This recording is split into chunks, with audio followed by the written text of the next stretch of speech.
What up, cappers, gamblers, punters, hustlers, low baggers? Welcome to the morning bag right here on Pub Sports Radio. And I am joined alongside by our friend Jose Bouquet. Jose, we've missed you this week. How are you, my friend? I'm doing well, Jimmy. How has the week gone for you? I have not seen many of your tweets this week for whatever reason. The algorithms are not feeding me them. So what's happening? Well, we talked about how important this week was. You know, it's the next week, the week before All-Star break's a little tricky. Week after All-Star break, then, you know, the market gets really tight, which we can work with, and we always do because we respect market moves very much here. But then college football comes, NFL comes. I mean, it just becomes this week was so important to keep crushing, and I wasn't.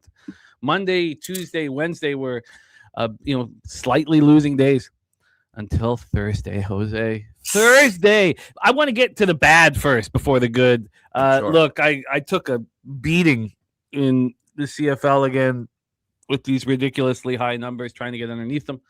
I also bet the Argos live, and I bet the under 69.5 live. So that was ugly and very fixable. But it's, you know, the idea that we have these totals that are the highest in the history of the league and they're flying over is something I'm still working with. So I should probably be just left alone to work on that. Is there a rule change or something that has contributed? 5 seconds. Yeah, I mean, 5 seconds. The clock is moved to the play clock's moved to 35 seconds from 40 seconds. So there's 5 to 6% more plays a game, but still, I think it's the quarterbacks. This is the best group of quarterbacks we've ever had in the CFL. Look, I just got to work alone on it. If you just want to bet overs in every game, I get it. And so we're going to keep discussing it, but I'm a mess right now. 10-18 to start the year. I'm a mess. Then in WNBA, I was wrong. Keep an eye out for my man, Nine Legacy. He's got the flank steak play today, Jose. He's crushing WNBA. So is Robert Cherry. We've got a lot of guys that are crushing WNBA. I'm not one of them. Well, I have been all year. The flank steak play of the day is confirmed the only play of the day where I'm like, did I fucking put out a play of the day and I didn't remember? So shout out to him. Shout out to Nine Legacy. So I went 1-3 in WNBA. So that's ugly there. But MLB, we crushed. Chicago White Sox, Cleveland, first 3 under 3 and first 5 under 5. 3-0 and first 5 unders. And I bet another one today, Jose. Cincinnati, Milwaukee, first 3 under 2 cash. Cincinnati, first 5 plus a half cash. It was great stuff from Sharpie, too. I love working with cappers that cap so differently from me. It just really, really helps. And so many of you guys do. It really, really helps me. I hate to be selfish, but trying, like you guys, to beat the books. Detroit, my only loss, I was only wrong on one game. Detroit, Texas, first 3 under 2, and Detroit, Texas, full game under 8. Those are my only 2 losses. Angels, first 3 plus a half, Walbert, Urena. Angels, first 5 plus a half, Walbert, Urena. Angels, Seattle, first 3 under 2.5. Walbert, I'm glad that I texted you that one day and I was like, Walbert Urena, that's one of your guys. Now go watch his changeup. That's hilarious. Oh, but I was already reading Urena's literature, but you were right. His changeup is nasty. Full game under 7.5. So we went 4-0 on that game. And then Dodgers first 5 minus a half. You think when you're down 6-0, that bet's not going to cash. Why was I betting live unders in the CFL when I could have just live bet the Dodgers? God damn. I digress. Dodgers team total over 4.5. And then with our late ad, Rockies first 5 plus a half. I really do think now there's 2 sides of this coin. We got to get into Cappy, but if I need the first 5 plus a half to make a bet, I think that's a sign of weakness. When there's high volatility, you don't need a plus a half. When there's low volatility, you need a plus a half. The total was at 12. Now, again, if I needed the plus a half just to press the button, that's one thing, and it's not a thing I'm proud of. But Rockies first 5 plus a half cashed. Michael Lorenzen didn't pitch very well, but we got a job done. So 11-2, Jose. 11-2 feels good. Shout out to all the cappers in the chat. We got Justin McKelvey ready to get to work. Stacks play today 1 and 2 in, half over 1.5 bases and plus 115, and Aces Sky over 181.5. We got the truth teller in the house, Sick and Fall, ready to get to work. Johnny Bender, Low Key Productions, Nicholas Handy, Nasty Nate in the house. 4624 life. We got Sharpie ready to get to work. Guillermo Zertucci, Mally Mal. Great to see Mally Mal, man. This guy, I mean, from my very first show ever, Mally Mal was rocking with us, with Peter and myself. when I was down in Costa Rica. Shout out to Mally Mal. Ty Clinton, Gravy, bets Sharpie 7-1 this week in MLB. But he says, looks like a day of no action for him. Great to see all of you guys. Rod Zawacki ready to get to work. Nate Cerna, Light Cheese says it's opening day at Saratoga. We did get a pick for Saratoga race 9 from our guy, Papa Ricky Levine. Let me just give you guys that look here. If he insists, I guess I'll just pull up my horse. Yes, it's a 12-1 banger. If he insists, I mean, I'll pull this up right now. I can't be a prick and not take it, right? And it is. Oh my God! By the way, my local got a new site, and the horse book has the streams on the bullshit. Oh, nice. Yeah, so TVG, you can suck my nuts. Oh, wow. The TVG will be jumping with rejoicing. At the fact that they can suck my nuts, I bet they, you know what? Yeah. I think they'd be interested. I think this is one of those cases where they'd be very interested, extremely interested, and not interested at all at one point. Just finished. No, I think that the interest would wane very slowly. Oh, really? Very slowly. Okay. Here, so I'm gonna get the horse action from Ricky. I have it here. I know I'm gonna go over it when we're going over our action here in our plan. Here, it's here. So I will give you guys the Ricky horse racing look. Steve Fehrenbach in the house. 9 Legacy. There he is. Speak of him, and he appears. We got Serious Business. Derek Bob, Julian Cesario in the house. Great to see all of you guys. I'm gonna copy and paste Flank Steak play of the day. He's on the Sky plus 9.5. I would like to join him. I see that WNBA situation a little different than I expected to because of Asia Wilson not playing in that final. So I'm gonna pop this here.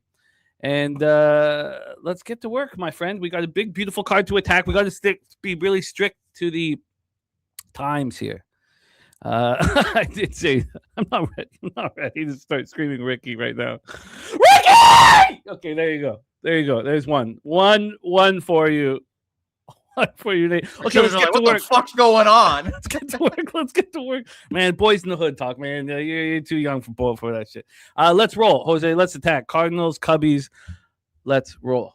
Yeah, let's talk about the old Cardinals and Cubs here to start off. Palante versus Peterson, and I'm sure our boys at Cubs Sports Radio were not necessarily thrilled they got David Peterson, but I think it's going to be a good acquisition for them. He pitched well in his first appearance against them, 5 2/3, 2 earned runs. Am I saying he's an ace? No. But am I saying he's a competent starting pitcher and the Cubs need those? Yes. So I'm fascinated to see what they do here in this game. Market in this game. Let's refresh and make sure we have the most accurate information. Oh, NBA Summer League is starting today. Did not know that.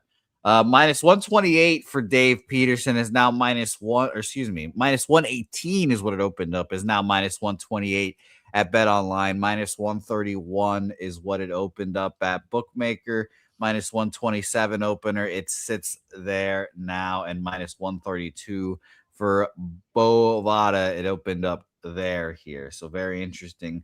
There we have 70% of the bets on Dave Peterson and the Cubs, but 88% of the money is on the St. Louis Cardinals in this game.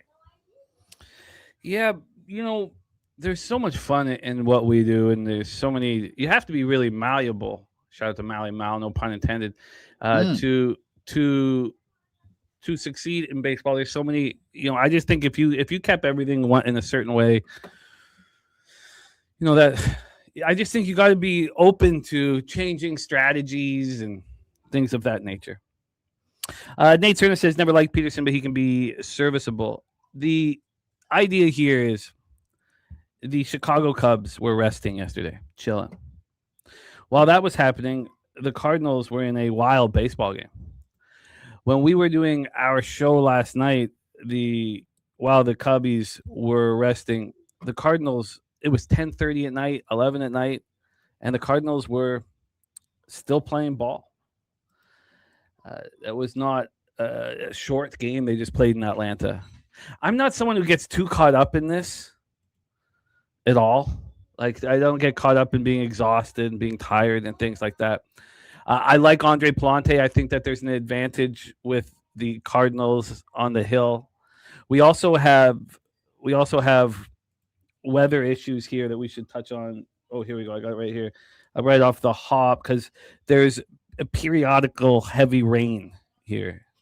But it's supposed to have stopped by game time, and there's a chance that there's light rain coming in. So the big storms are supposed to have stopped, which I think should give you comfort in however you want to bet this game. And speaking of how we're going to bet this game, let's go over our guy Justin McKelvey's action first, because he's got Ian Happ as the stacks play of the day. Ian Happ, who's hitting the ball right now, seeing the ball clearly. Ian Happ for our guy Justin, and I copied and pasted it on the wrong spot, but Ian Happ over 1.5 bases at plus 115 for our guy Justin McKelvey.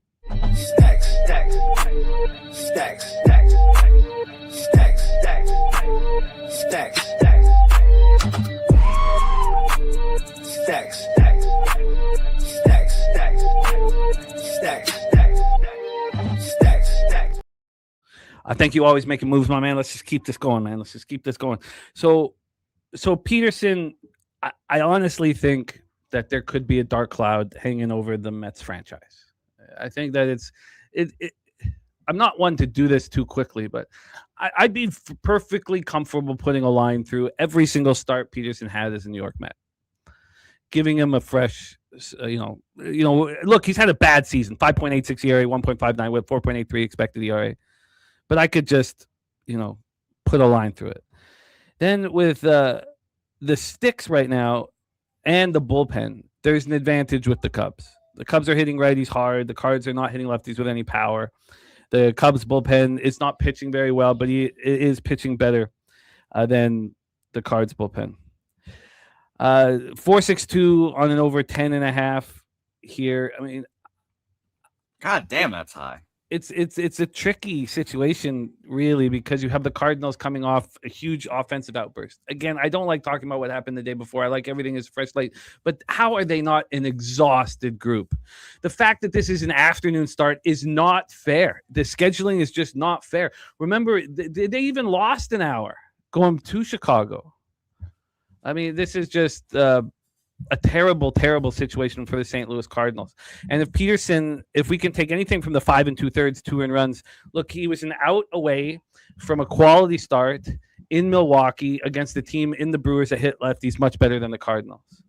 You put it all together, and this wasn't my plan when we came here last night. You put it all together, I left betting the Cubs. So I am on the Cubs here. I'm on the Cubs with my man Justin McKelvey, who's on the minus 127. I moved on the Cubs last night, and I moved on it with confidence. So I'm going to pull up on my action here. I got a couple different worksheets going here, but I moved on it, and I got the line's moving in my direction. I just think this is unfair, and if this is unfair, we should take advantage of it. So I am on the Chicago Cubs here, the rested Chicago Cubs who are hitting the ball, feeling good about themselves. They have a pitcher on the mound who has a new lease on life, basically, now that he's over at Wrigley, coming over from City. And I like it. I got minus 122. And then the questions, from Capper saying, why are the Cubs favored? I think this will close at minus 140, minus 145. It's an unfair situation. I think the Cubs take care of business. For looking at the over for 4.62 for life, I'm not someone that gravitates towards overs, but Cardinals coming off this huge offensive outburst, being tired, this line just sitting here. Can you go over the cash flow for the total again? Sure. Excuse me. Not 92% of the money, 68% of the bets, all on the over here. Yeah, I would be a little concerned about it. I mean, it's a very public proposition. That doesn't mean it won't hit, but it's only plus 12% runs in Wrigley today, plus 29% homers, even doubles and triples, and minus 3% singles. If I think that Peterson can pitch well, I mean, the question then becomes, what are you going to get from Palante? I think it's a pretty tight spot. I'm not going to, obviously hearing that market and thinking about the Cardinals kind of slowing down brings interest in backing the under, but I'm not going to do that. So for me, it's just back in the Cubs money line, keeping it clean. But I will take another look at that under here. I mean, the fact that this line's just not moving is quite interesting with all of the tickets coming in on the over. So, yeah, I guess the under is becoming more and more appealing. Do we expect Palante to bounce back here after allowing 5 earned runs? It was his first bad start in a while from Palante. But, the last time he pitched against the Cubs, it was at home. Cubs got to him for 8 hits in 3 innings, 4 earned runs in 3 innings. And am I going to try? I think it's – if I got a free bet, I'd run and bet the under free. But for my own investment, just going to be the Cubs money line for me. Jose, let's roll. Sure. Jimmy, you're desynced right now. Sent me with a refresh. Excuse me. When you can. Pirates Nationals, next game on our board here. Mitchie Keller versus, every time I see him, I want to call him Forrest, but his name is Foster. But shout out to Mitchell and Keller, looking extravagant as always here. Extravagant here. Mitch Keller, let's talk about his last few appearances here. And just take a second to really just gaze into the glory that is Mitchell and Keller. But we have Mitchell Helen Keller versus Foster Griffin here, like I said. Mitch coming off of a 6 innings, 4 earned run performance against the Reds, 6 innings, 3 earned runs against the Mariners, 5 1/3, 5 earned runs against the A's. Assume blanks are always A's, everyone. Foster Griffin against the Orioles. I mean, look at those last few starts. 1 earned run against the Orioles, Phillies, Royals, Giants isn't impressive, and the Diamondbacks. Just very, very good stuff from Foster here. And the Nationals, man, they are the good bad team this year. I mean, they can just hit the piss out of the ball, but they cannot hold a lead to save their lives, except for against the Boston Red Sox. 72% of the bets, 95% of the money is on Foster Griffin and the Nationals here. This line moved from -128 Nationals to -143, even -152 at Bovada. Jimmy, when's the last time we saw the Nationals this big of a favorite? Good God. They deserve to be this big of a favorite, and they should be bet. No, I didn't move on first 5 and full game here for me. I want Foster Griffin. I want things to be expensive. Foster Griffin had a bit of a hiccup. We talked about that hiccup last night on the nightly bag. It was mid-May. 9 earned runs over 4 1/3 and 5 earned runs over 5. That was tough. What direction was he going to go at that point? The direction he went was he's been pitching very, very well. He's had one questionable start since May 19th. So that covers 7 starts. That one questionable start, he only allowed 3 earned runs over 5 innings. Now they were 3 solo shots, and it was at home versus Padres. Other than that, look at these last 5 starts. They've been absolutely beautiful. Not only has he allowed 1 earned run in each start, barely walking, 3 of the 5 starts not walking a batter. He's going deep in the ball games. He's doing so much right here. And look, Mitch Keller has been quite questionable. Despite his splits telling us that Mitch Keller is worse at home, I don't believe them. I think that would work itself out. Sharpie says, we talked about it last night, it's a bad metric matchup for Keller with all the Nats, good zone contact, and how much Keller is in the zone. This is great. First 5 -0.5. I guess looking at this now, I wonder, could I have more money invested here? I think I could. -128 to -143. It's a nice 15-cent move. The more important thing to me was the first 5 -0.5, which is what I bet. I got that first 5 -0.5. Sorry, pull this up. I got that -105 last night. I think I had it before we. Oh no! I only had 2 bets. I hadn't bet it yet when we came to the show. But then you want to look at the price difference for Foster Griffin, and we'll also remember it's the beautiful thing about baseball is certain things become really predictable, and we just cherish it. And obviously we're going to go back to touching on Brian Wu as being predictable. And that kind of goes away the week before the All-Star break, the week after the All-Star break, and then the market becomes extremely, extremely tight, which I think again, I'll repeat that we can take advantage of. But the Nats are -142 full game. First 5, the Nats are -167. Oh my God, you guys, come on! I hope some of you guys joined me last night. I was waiting to just say that the first 5 difference in this game is hilarious. So I'm going to move on -0.5. You don't bet. I don't bet -0.5 very often, but I'll join you on the -0.5. Oh, I bet him a lot. So that's moved 15 cents since I bet it. So I'm going to add the -1 here. This is just clear and present danger. But back what I was talking about with predictability, the Pirates are raking against righties. They're a problem against righties. They'll probably be a problem as soon as Foster Griffin's out of the game. But against lefties, they're not hitting them at all. 205, 648 OPS over the last 30 days. They should be faded. Can I give you a line that I think is shocking? Yeah, what's that? Team to score first in this game. The Pittsburgh Pirates are -135 to score first in this game. That's actually not that big of a line, right? When the team gets the first at bat, that's always going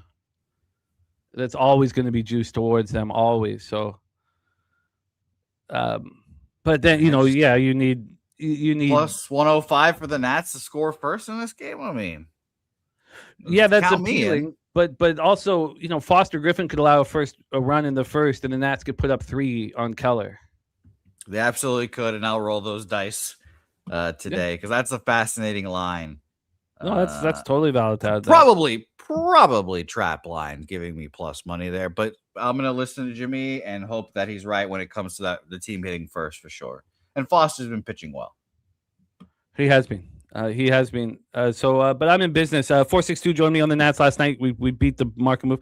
Vincent Hawkins. What up, Vincent? Nice to see you back in business with us. Nats team total over for Vincent Hawkins. Sick from the fall. I don't think it's too late to move on the first 5 -0.5 either. Look, just because sometimes we need to wait until the books give us a clear sign. Don't beat yourself up over it. I think that it's fine to still bet it now.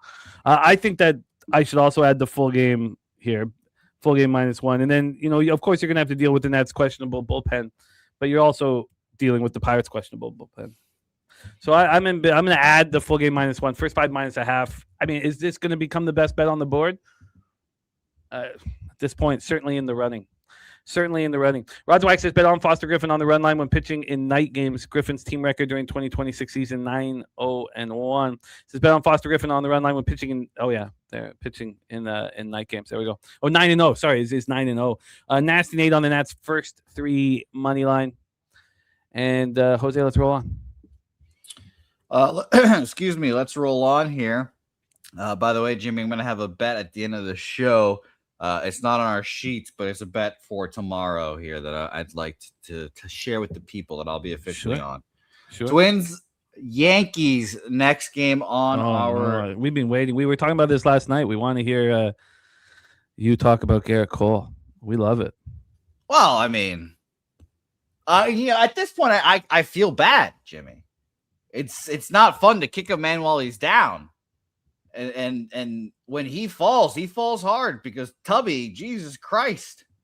I mean, he shit his pants in Boston last time out.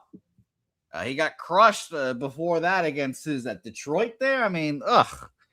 Yeah, I mean, look, it's just funny to see Garrett Cole struggling here and him being fat now. It makes it even better. Home road splits for Garrett Cole, 3 and a 4, a 4 almost 5 ERA, which is also very interesting. We'll see if that continues today. Mike Paredes on the other side here as well. But Twins offense is good enough to get to Garrett Cole. And looking at that total, 10? Garrett Cole in the bump? Man, oh man. Very interesting. Makes me definitely feel like he's getting touched up today. -175. Opener -181 now at Bet Online, -190 at Bovada here. So the Yankees getting some line movement in their direction. There is 85% of the bets, 93% of the money on the Yankees here, so they better be getting that line movement in their direction. 54 and 91 on the over in this game, 91% of the money. So yeah, I kind of want to bet the over in this game and continue fading old Fatty McGee. What do you think, Jimmy? The only thing that I'm clear with this game is that there's no chance I'd bet the Yankees. That's the only clarity I really have in this game. So I do agree that this is too expensive for what we're seeing from Garrett Cole. We talked about Garrett Cole at home, though. And at home, he's been the last two starts on the road. Are we getting to a point where he's so much more comfortable at home than he is on the road? It's questionable. And shout out to Troy Torrance in the house. Great to see you, Troy. So yeah, I think that if you were to tell me that Garrett Cole shoved here, it wouldn't be beyond the range of possibilities. The issue, though, is the Twins. Nobody's hitting harder against righties over the last 30 days than the Minnesota Twins. 294, 868 OPS. The Yankees aren't hitting at all. 214, 675 OPS. And Sharpie says they played with Cole's props versus White Sox and Red Sox, and he got cooked. His props are what they should be today. Rod Zawacki was really bullish on the spot here for the Twins, and I completely understand it. Last night on the show, he said that this was the dog of the day. He says, bet on Minnesota and road games on the money line versus a team with a good bullpen whose ERA is 3.45 or better. Minnesota's record during 2026 season is 6-0. And, I don't really know what Paredes is going to do.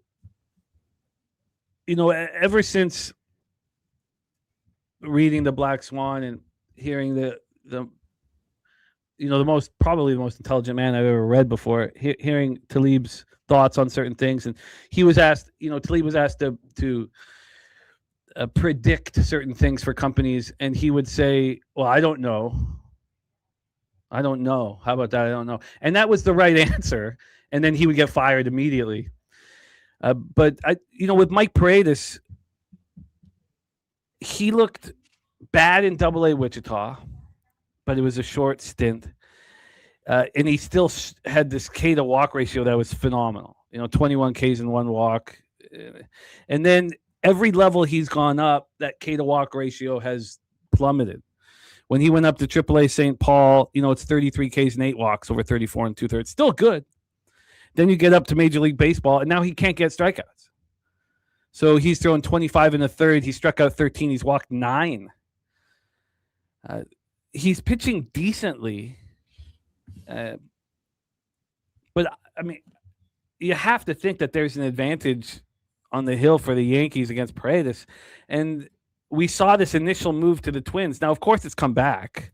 And then when we look at the price difference here, we have the minus 179 for the Yankees. They're only minus 172 full game. So we have 2 question marks. We have 2 question marks on the hill, and I don't find it appealing at all. I just don't. There's this. We've been succeeding figuring out an edge and betting it, investing in it. And do you have conviction on the edge enough to bet it? And I can't find any edge here for me to have conviction on and want to move on. It's plus 5% runs, plus 22% homers, minus 11% doubles and triples, minus 3% singles. So it is hot, and there is runs expected. And then there could be some weather issues. Let's just touch on that very quickly, and then we'll move past this game because I'm not betting it at this point. And no, there's some light rain that will come in, but it's not like a storm or nothing to worry about. So, and AM says, isn't this a cash cow? I don't see how it would be just because that line moved away from the Yankees initially. Usually with these public spots that are cash cows, and the total's high enough, certainly. What did you say the money line, the cash is on for the money line, Jose? It is. Let me find this again here. 85% of the bets and 93% of the money on the Yankees. I mean, that makes the Twins more appealing. This opened up at minus 175. 6 hours later, this was a minus 169. Now it's not a big move, 6 cents away, but the line's just not moving towards the Yankees quick enough. I'm very comfortable staying off the spot. But I think that a very key point is what Sharpie said, that the prop market has Cole where he should be. So I'm very comfortable. I've got a lot of spot angles I'm attacking today. This is not one of them. I don't want to be the fool sitting here with Garrett Cole, but I think that he could definitely handle things. Troy Torrance says, is this opening line a reflection of typical Yankees tax, or are the books taking a position? I think it's a very slight position on the Yankees. Very, very slight. I mean, this is a team that's only 4 games over 500 at home. I think the position the books are taking is that there's an advantage on the mound with Garrett Cole over Mike Paredes. But the advantage goes away because the Yankees aren't hitting that hard, and the Twins are. And then when we get to the bullpen, you have a huge advantage for the Yankees. Huge advantage. So I'm just off the spot. Twins are going to be excited to play in Yankee Stadium. Yankees aren't going to be excited to play the Twins. Cole knows how important this is to deliver here. And these games are going to be jammed with the July 4th weekend. So I'm off the spot. What up, Josh, my man? And yes, the AM says Yankees are on a 7-game losing streak. Oh. So let's. Oh, yeah, you know all about losing streaks, don't you? Oh, well, I know about this Yankees losing streak because, four games getting swept by the worst Red Sox team of my lifetime. Yeah, Nasty made a lot of money off of that series. Yeah, I'm off the game. I don't. We got to keep rolling here, but I did get to Ricky Levine's action. It is Saratoga Race 9. It's the God. 3-horse. It's a 12-1 morning line. He's going across the board with it. Said that they won on dirt. This horse wins on dirt. This is just, I haven't studied the races. This horse won on dirt. Then they took him onto the grass, took him on turf. He struggled, and now he's coming back to dirt. And he thinks that there's a lot of value on the 3-horse in race 9 at Saratoga from Ricky Levine. For those keeping track at home, that is Potts Right. Yeah, Potts Right. Yeah, Potts Right. I am on it. I put a unit on it. If this hits at 12-1 and I put a full unit on, I will kiss Ricky Levine on the mouth next time I see him. And he'll probably cut you. He'll probably pull out a knife and cut you. Well, it'd be worth it. It'd be worth it. Orioles Reds. Don't kiss Dabby Cab on the head though. Orioles Reds next time. Next game out here. Oh man, shout out to Sonny Dollywall. I miss little Sonny Dollywall in my life here. Trevor Rogers, who we've done the whole Odyssey with Trevor Rogers at this point. He stunk. We trash him. Jimmy held on faith. He believed. He goes to the Orioles. He shines. The lights. It was beautiful last year, Jimmy. He shined again at the beginning of this year. And then something's happened. And we've hit a wall. We've hit a wall of some sorts, and now we're back riding the struggle bus. But we have seen the light again here, Jimmy. We're peeking back out. Trevor Rogers, back-to-back good starts, one including the Dodgers and those Nationals. They can hit, so pitching all against them is still impressive. So maybe we'll see the Trevor Rogers of old against Brady Singer, another pitcher we've talked about so many times in the last few years here. He's done okay in his last few appearances. 5 earned runs against the Pirates, dominant against the Brewers, 5 innings of good ball against the Mets, and a good outing, 6 and 2 earned runs against the Padres. So pretty good starts for him. Line has moved towards Trevor Rogers quite briskly, actually. Minus 109 opener is now minus 117. Bovada opened this up at minus 121. It is up to minus 123. So keep an eye out for those early bet online openers, everyone here. Market in this game, we have 54% of the bets on the Orioles, 93% of the money on the Orioles here. Love it, Christopher. I copied and pasted. Thank you, my friend.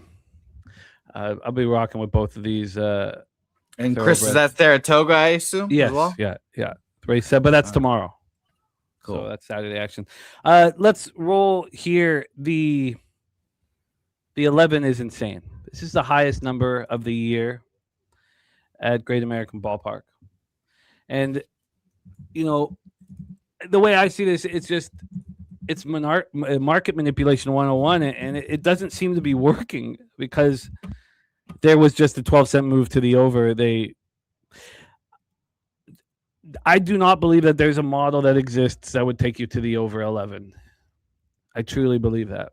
Every single model that exists would take you to the under. When I looked at it this morning, because I wanted to look at it with fresh eyes, because the 11 is insane with the way Rogers is pitching right now, and with the way Brady Singer's kind of turned it around. And we talked about being ahead of the curve, starting to back Brady Singer. If we look at Brady Singer's last home starts here, we have last 2 home starts. That 11 is insane. Jesus Christ. Yeah, we have the last 2 home starts were against the Brewers, who are hitting lefties hard, and against the Mets, who aren't. But he went 12 innings, allowed 5 hits, 1 earned run, struck out 12. And I just think this is market manipulation. So, of course, this went from 11 to 10. Now, when we've been cashing in all of these spots, there's 2 today. But when I looked at it this morning with fresh eyes, I was like, well, how could this possibly be at 11? And then you go to Brady Singer, 5.12 ERA, 1.54 whip, got 5.55 expected ERA, just because he's pitching better of late. And then you have a 4.99 ERA, 1.31 whip from Trevor Rogers, 4.05 expected ERA. Still, with the way Rogers is pitching, this is insane.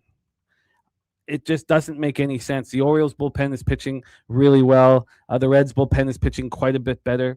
The Orioles have no power versus righties. Yes, the Reds hit lefties harder, but Rogers is shoving right now and pitching very well.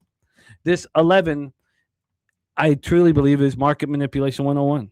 So, of course, it moved to the under.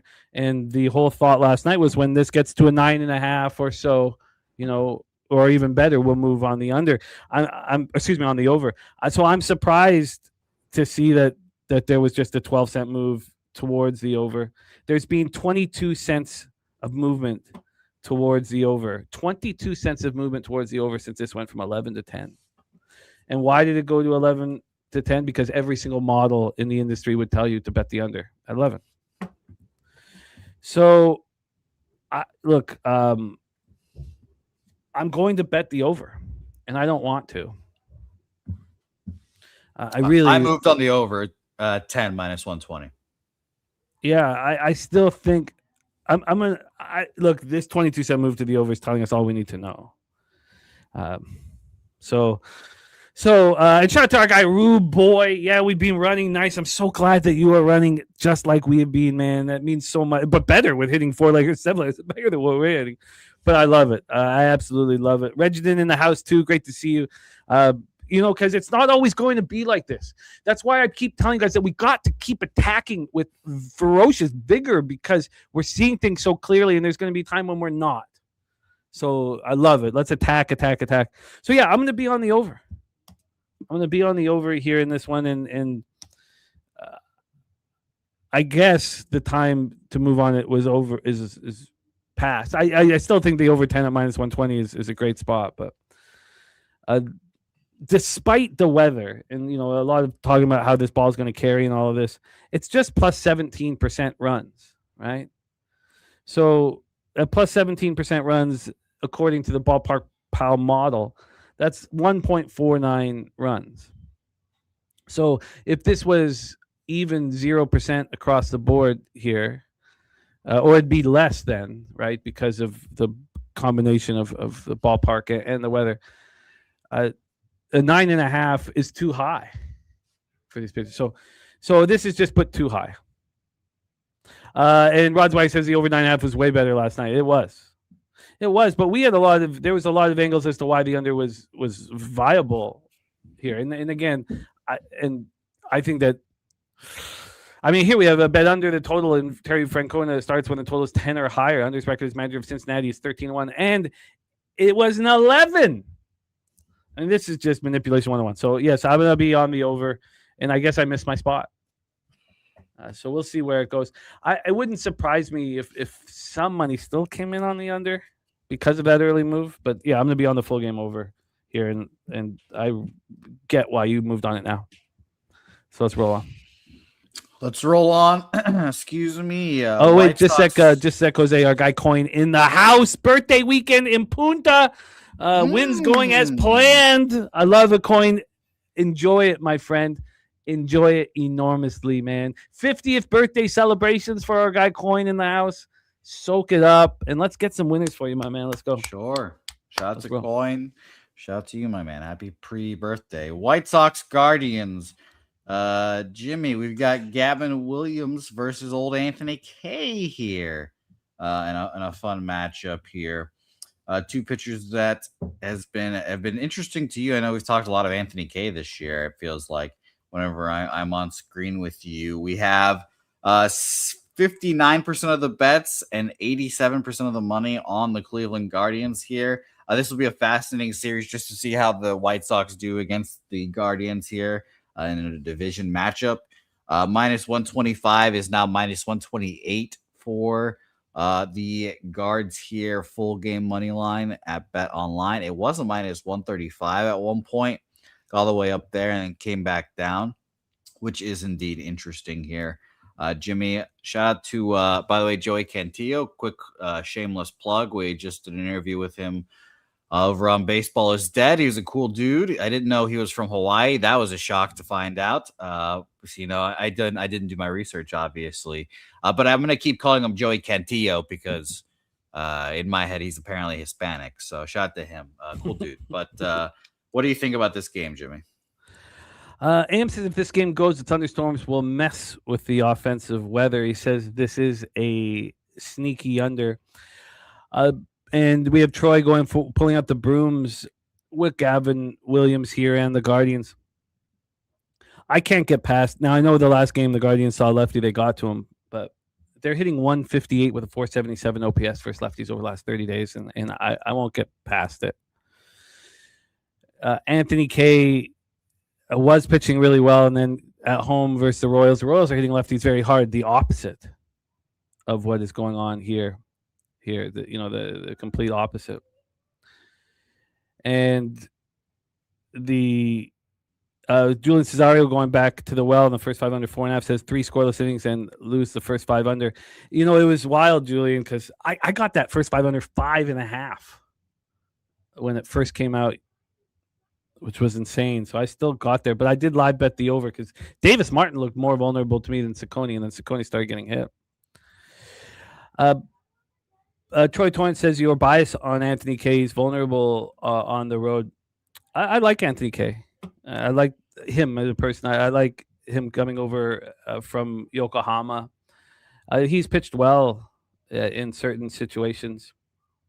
His last 2 starts were at home, and then going back to the road is fair. He allowed 4 runs over 4 innings at the Yankees. The Yankees weren't hitting lefties, so that gives the Guardians a chance. He allowed 6 runs over 4 innings at the Phillies. So he's struggled on the road. Now this is offensive weather, and the storms might play a role. So I do think it's prudent that we do check it out here. But I've watched almost all these games that Cleveland's played since I was betting the unders, every game, and it's been the storms are gone. By the way, there's no storm expected anymore. It's perfect weather. That's all changed. The highest precipitation of all is at 4 p.m. It's 15%. This is less than 10% at game time. But Anthony Kay's vulnerable on the road. Sure. Gavin Williams has not looked very good lately. Not looking very good lately is still quite a bit better than Anthony Kay. 2 earned runs over, only going 5 innings the last couple starts. Are a little questionable. Now he's got the consecutive home starts to back it up here. I could understand fading Anthony Kay. I'm biased now because I watch all the Guardian games, so I know what this lineup is capable of. Yes, this lineup's looked a little bit better over the last few days or so. Yeah, they're gone for me. I don't know if they're gone for me. Yeah, all gone, completely gone. Beautiful, gorgeous weather here in Cleveland, as these 2 sites I just looked at. But again, things can change.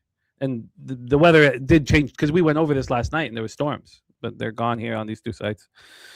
I just checked 2 sources. But look, AM, it's all good. You can trust the storms, and you're generally right with these weather situations. And we've now looked at these 2 sites last night where they said there were storms, and now they both say that there's not. But that doesn't mean there won't be. Weather can change. I'm off this baseball game. I will cheer on. I don't think I have a bias against Anthony Kay. I have a bias from watching the Guardians lineup, though, so that's fair. I will wish you luck. Guardians for the sweep with Troy Torrance, and I'm off the spot. Next game on our board here, Mets Braves here. Christian Scott versus Grant Holmes on our bump here. We have, that's Anthony K still. There we go. Let's switch here. There we go. That's better. All right, Mr. Christian Scott here. He's been pitching fine. Pitched on the 27th, 4 1/3, 2 earned runs against the Phillies. Then again on the 11th, a tough one against the Cardinals. Obviously with David Peterson being traded, maybe the Christian Scott's going to slide right in, but home road splits are definitely going to be an interesting thing to look at with him, with a 4-5 on at home and 2-1 on the road here. Something to monitor here today. Grant Holmes on the other side is not giving the Braves the length that they want, I'm sure, which is screwing them into the games following him. So he's probably focusing on that. 4 1/3, 1 earned run is fine. But like I said, 5-6 innings, especially with a bullpen that's not, at the end of the day, I don't really trust the Braves bullpen all that much. Really? I do. Yeah, I know the numbers have been phenomenal. I was going to say, I get it. The numbers have been great, but at the end, it's just one of those things. I know Robert Suarez is great, but Rafael Iglesias will always give me the heebie-jeebies, to say the least. Yeah, he's not a guy that I trust fully there, but I do like Robert Suarez. Shout out to him. But it's a tight line. It's a surprisingly tight line in this game with a Mets team that, the Mets have been shit all year, and this line has opened up -135, and we're now down to -110 for the Atlanta Braves here. We have 71% of the bets, 85% of the money on the Braves here. And Jimmy, you probably know what I'm thinking here. I mean, this line, like the line being tight, was already the first indication. I was like, well, the Mets kind of feel like we have to bet them here. And then you look at the money and it's like, well, okay, I guess I kind of do have to bet the Mets here today. What did you think? These were the first bets I made. Very first bets I made yesterday. I was hoping that the line would move a little bit more than it the side. Yeah, I'm on the Mets. I got the Mets at +112. It had already moved 10 cents when I bet it, +122. The fact that it continues to move. I'm a big Christian Scott believer. So it was pretty easy for me to get there. The price now for the Mets full game over at Pinnacle's +103. First 5 -109. So it's a great spot here. So sorry, Gorka. I don't. You're talking for the Summit of Champions? Is that what you're talking about, Gorka? That's strange. If you want to make it, I guess. So you're trying to make it public that you don't want to be at our meetup. What is that? Is that coming up here? No, it's not till the 22nd. Why is it that you want to make it public, Gorka? Do you have a problem? Because I am also trying to go to the Summit of Champions this year as well. That's why I asked the date here. I'm the fucking busiest man in the world with 3 weddings coming up, Jimmy. Let's get back to work here. But Gorkle, if you want to make it public that you don't want anything to do with us, is that it?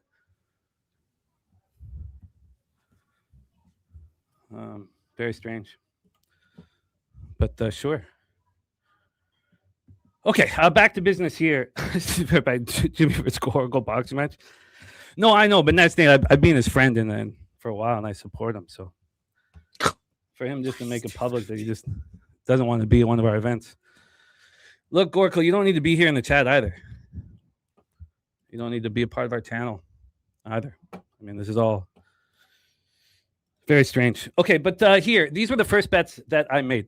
First off, Christian Scott. I'm a big believer in. We know that. Big believer in.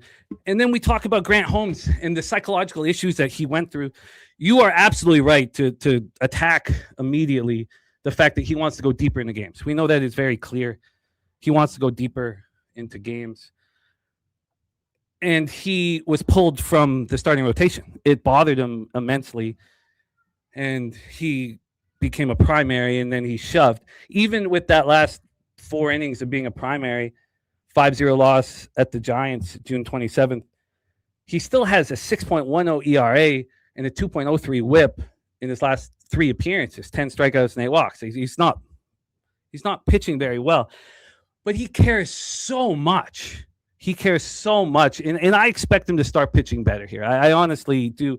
We also have the worst team in the majors versus righties. Braves versus righties, 202, 558 OPS. Mets versus righties, 222, 693 OPS. 2 teams aren't hitting righties. And I believe the numbers from the Braves bullpen, 2.05 ERA, 1.07 WHIP, very, very strong. Mets bullpen, 3.92 ERA, 1.09 WHIP. I think that they're a little better than the numbers indicate. So the first 2 moves that I made on this card were the under 9.5 and the Mets plus 112. I like them both. I was hoping that we'd be sitting here at an 8.5. We're not sitting here at an 8.5. We're not even fully at a 9. I mean, this has only moved slightly towards the under, which is a little uncomforting. But this is also not very, it's not offensive weather here in Truist. It's very hot, so one would assume it's offensive. It's minus 3% runs, minus 6% homers, minus 6% doubles, triples, and minus 4% singles. So it's very, very comfortable here. Josh Witt says, doesn't Atlanta have better batters and bullpen? Right now, it's just the bullpen. The hitting has just disappeared. So 2 spots for me to attack here, and I'm doing it comfortably. All right, next game on our board, we have Giants-Rockies. Battle of 2 bad teams, and we have Bailey Falter versus, who knows? Jimmy, do you have a pitcher? I still have unlisted. Another site I'm looking at has Logan Webb, but I don't know if I believe that, obviously. What do you have?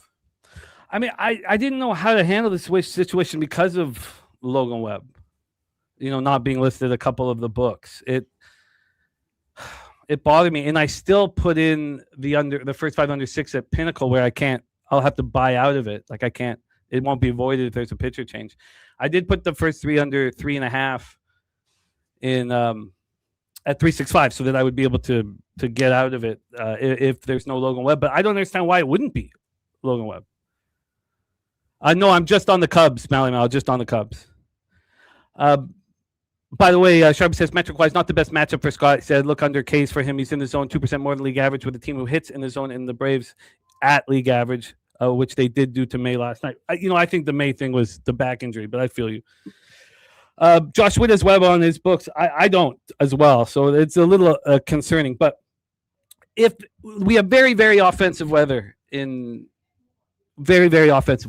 in Colorado, we know that. Logan Webb, since he came back from the knee bursitis, has been excellent, and we keep seeing pitchers do this. I mean, I know that Loshak put this to us here.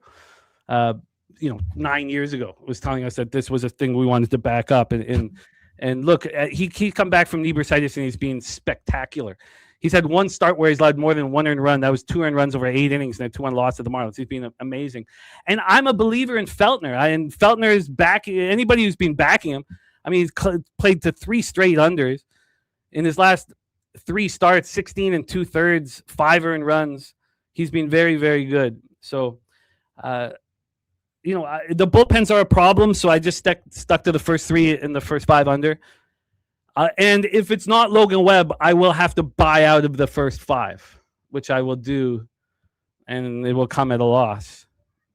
And I don't know why they're not announcing Logan Webb, but it feels like that it's still Logan Webb. I mean, I know this line's not moving towards the Giants, but that could be because of the way the Rockies are hitting, and Feltner's ability to pitch well here.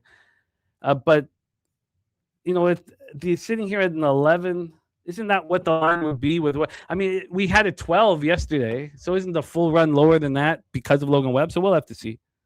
But I'm on first 3 under and first 5 under here, Jose. So it's my 4th first 5 under of the year. We're sitting 3-0. Okay. Well, I wish you luck. All right, moving on here. Fun game, fun matchup. Rays, Astros here. Nick Martinez versus Spencer Arrighetti here. Man, every time I see Nick Martinez pitch, I think of Dabby Cab. Shout out to him. I hope you're doing well, Dabby Cab. But I also think about how all of his metrics, his underlying metrics, saying that this guy is going to blow the fuck up at some point. And like he's been fine. He's been pretty good. Like I've been saying, kind of like throughout the show, I guess in particular, like length. If you can give your team length and 3 or 2 earned runs, that's fine. But 5 1/3, 1 earned run, 6 innings, 3 earned runs against a good Nationals defense or offense. 5 1/3, 3 earned runs against the Dodgers. That's Dodgers is a tough start, obviously. 7-3 against the Red Sox, who suck dick and balls. He's been solid. And he has a better road ERA than home ERA. Very slight, but we'll see how all that fares against Spencer Arrighetti, who just got bombed off of against the Tigers. 3 innings, 8 earned runs. Guardians got him, and we talk about how bad this Guardians offense is. Got him for 6 earned runs. The Royals offense is terrible. 6 innings, 4 earned runs. I mean, even in their Angels got him 6 innings, 3 earned runs, which is not bad, but still. So I don't know. I think this is a interesting matchup here, Jimmy. The market in this game we have. Let's find out here. 73% of the bets on the Rays, 79% of the money on the Astros here. So very split in that factor here. And we also have, here we are, minus 120 opener for the Rays. It is now minus 108 at Bet Online here for the Tampa Bay Rays. Houston was a favorite at one point on Bet Online, minus 110 for them. And then it goes back to the Rays here. So this has been a very interesting line to see go back and forth. What do you think? I think it's insane. We've been breaking down Arrighetti's downfall, and we talked about how spectacular he looked earlier in the year. His body language has completely changed on the mound. He's not the bulldog he was. He doesn't make the team out of, spring. He goes down to Sugarland, shoves, comes up, and is spectacular immediately.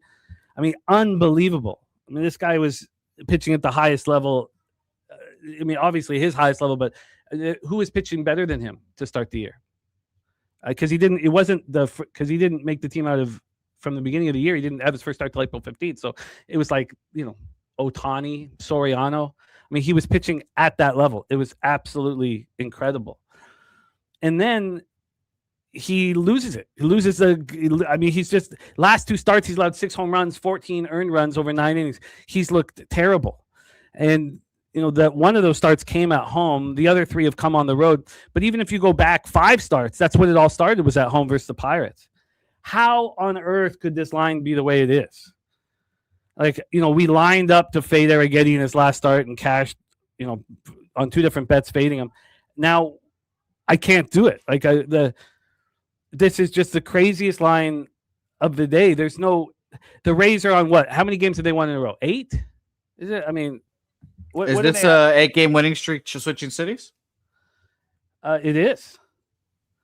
Which it has not been as profitable, I remember, but no, it hasn't been as profitable. But this is just absolutely insane. The Rays are minus 109 a full game, and first 5 minus 115. So that's changed a little bit, but that means the Astros are even money full game and even money first 5. 462 might be a bullpen day. I've got to get ready to say FDN if FanDuel and DraftKings have pulled web. I have to be ready to I have to be ready to buy out of that. Unfortunately, too bad. But I probably. What do you think about the under in this game? Sorry, 8 opener super low. It's some places at a 9 now. I feel like that 8 was, again, like you were talking about earlier, 8 for low for a reason. They bring it up, but it still goes down. The whole thing. Or I guess they're saying that Nick Martinez is going to get lit up, because he's got the 4.55 expected ERA with the 2.66 ERA. And wow, John Bennett says they've taken down the San Francisco game completely. So with this all being said, look, it just doesn't make any sense to me. And there's no way it can. The books are opening up their arms to anybody who is backing the Rays, and so I'm just going to have to stay off the game. There's nothing I want to do more than back up our breakdowns, and especially psychologically what we've seen from Arrighetti, and we've been making money off of it. But I can't. Troy Torrance says line movement will tell the tale. I don't know if he's talking about that Giants game, but it certainly told the tale in this one. So opens up here with the Astros at plus 109 and the Rays at minus 120. So at that point, with Arrighetti going up against Nick Martinez, you would think that the Rays first 5 would be like minus 135. Be like a 15-cent difference. That the line would move towards the Rays slightly on the first 5 from the minus 135, and it would move on the full game, take the Rays to like a minus 140, who've won 8 straight. I'm not going to back Arrighetti. I watch him closely. So I'm completely off this game, and I thought it was going to be a game that I was going to attack. But I have to trust the books here. John Bennett says, Rays better pitching, better bats hooked me. I'm off here. This is just insane. Now, if we look at it from a different perspective, the Rays are 2 games under 500 on the road. Astros are 2 games under 500 at home. If we look at the expected ERAs of these two pitchers, Arrighetti slightly worse than Nick Martinez. Then I guess you could start coming around to that because the Astros bullpen's been better or been very, very good, but the Rays are just destroying the ball. I can't figure it out, so I'm off the game. All right, excuse me. I want to bet the under in this game. I know the total has gone up a full run, but I do want to bet the under in this game. Thinking that again, opened up at an 8, we're all the way at 9s at some places, and I think that. Arrighetti's last few starts makes everyone think over. Nick Martinez underlying numbers make you think over, but we'll see. I will come back to that here at the end. Shout out to Julian Cesaro. Nice to see you in the chat. A battle of 2 teams that are truly terrible. Jimmy, truly terrible. The Boston Red Sox versus the Los Angeles Angels. Jake Bennett versus maybe the most valuable pitcher at the trade deadline. The guy that will have the most prospect capital traded for him, Reed Detmers. I cannot wait to see that. People have been talking. Reed Detmers is going to get more in trade than Tarek Skubal. And I can't wait to see it because it might happen just based off control. All right. Well, Jake Bennett, I'll admit, Jake Bennett's been pretty good, and all of his baseball savant numbers are pretty solid. But you know what I'm going to say. I feel like it's Groundhog Day every time capping this Red Sox team. If you're not the Yankees, this team is not going to hit.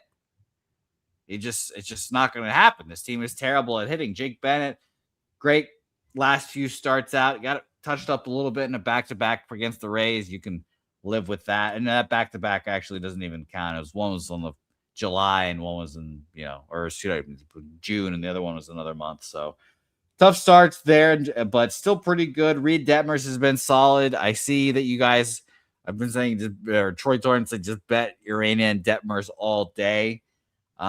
This is definitely an interesting series for the Red Sox because it's back against the wall type shit, but I don't trust this Red Sox team in the slightest here at all to do anything offensively. Market in this game, we have 74% of the bets, 92% of the money on the Boston Red Sox. That is a recipe for disaster. 74% of the bets, 56% of the money on the over in this game. Line really has not moved at all, Jimmy. So are we moving on the Los Angeles Angels? What did you think?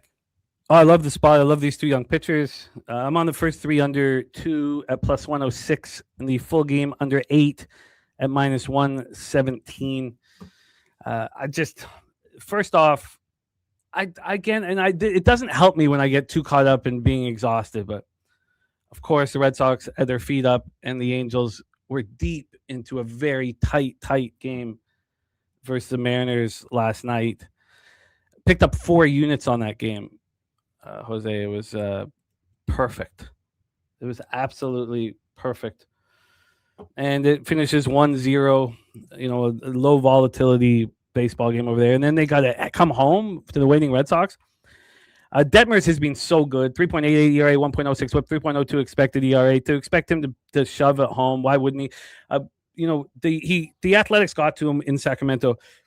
He came back. It's tough seeing any opponent back-to-back spots. 2 earned runs over 5 2/3. It was, a nice performance, really. But we go back to his performances before this at home. They've been unbelievable. 7 innings, 1 earned run, 9 Ks, no walks, and a 3-2 win at home versus the Astros. I mean, beautiful. Against the Rangers, the home start before that. He hasn't had that many home starts. That's why. 8 innings, 1 earned run. It was solo shot, 14 Ks, no walks. And that was the bounce back spot from, again, the A's getting to him. The A's have got to Detmers. The A's rake lefties. The Red Sox, 234, 730 OPS the last 30 days. I mean, it doesn't scare us too much. Johnny Bender, Angels play today, says write it down. I will copy and paste it, but for me, it's just unders. I almost tripled up. I don't want to triple up on unders, but I came very close. I had to stop myself from tripling up. So I decided that the first 3 under 2 at plus 106, although very expensive, is something that I can trust. I love Jake Bennett, second-round pick out of the University of Oklahoma in 2022 draft. Looked crazily. He looked so good at Worcester. 1.60 ERA, 1.02 WHIP, 2.82 expected ERA there. He's followed that up in the show.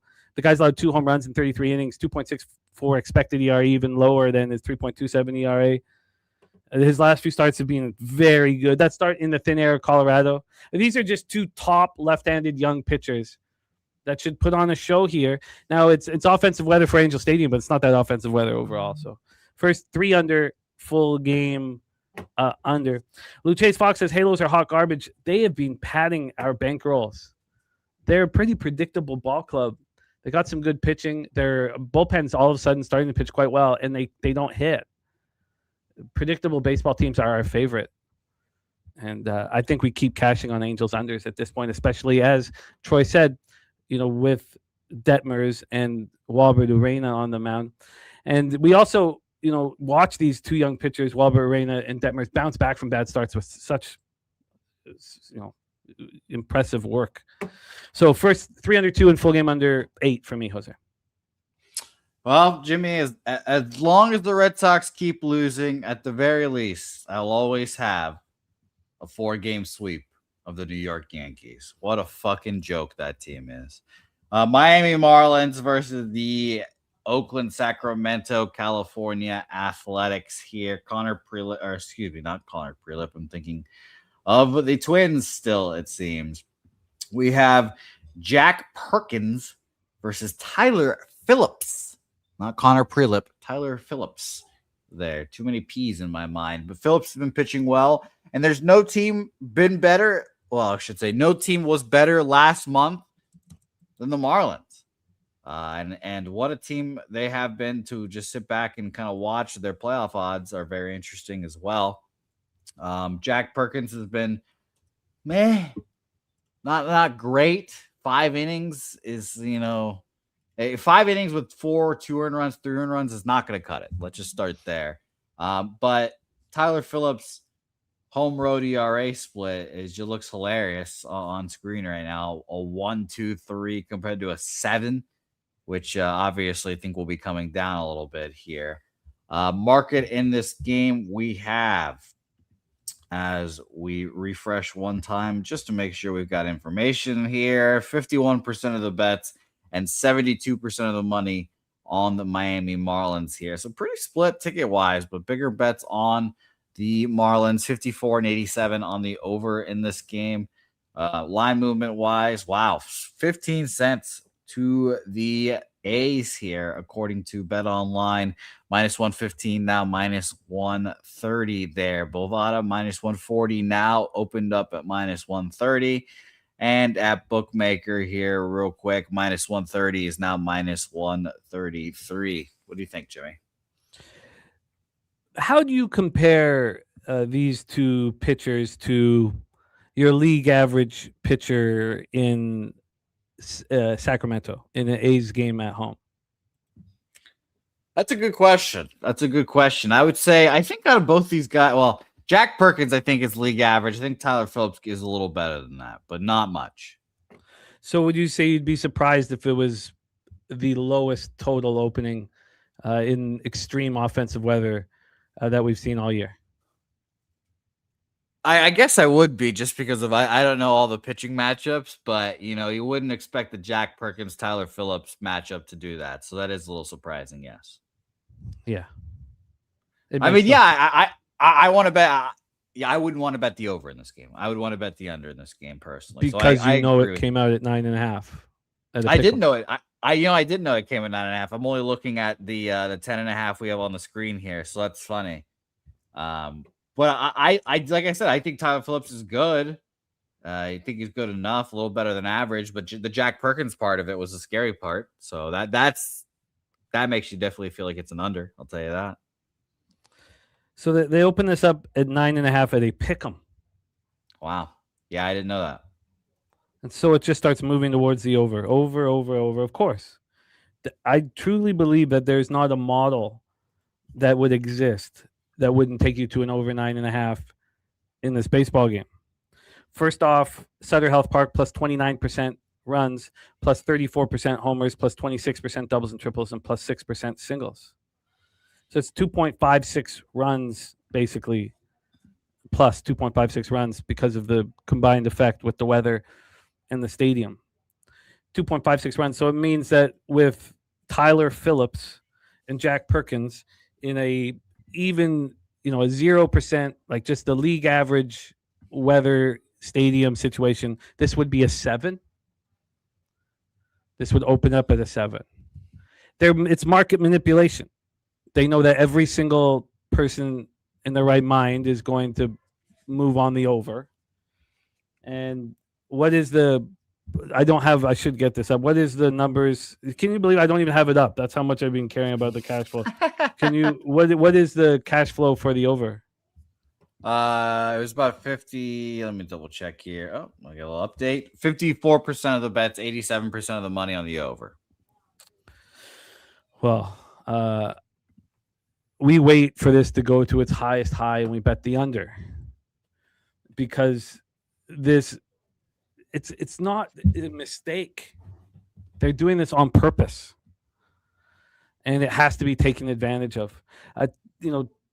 Tyler Phillips. I think there's three spots like that today, in my opinion. I only have 2, so I'd be very interested to hear the third. But look, I have to bet this, so I will wait and wait.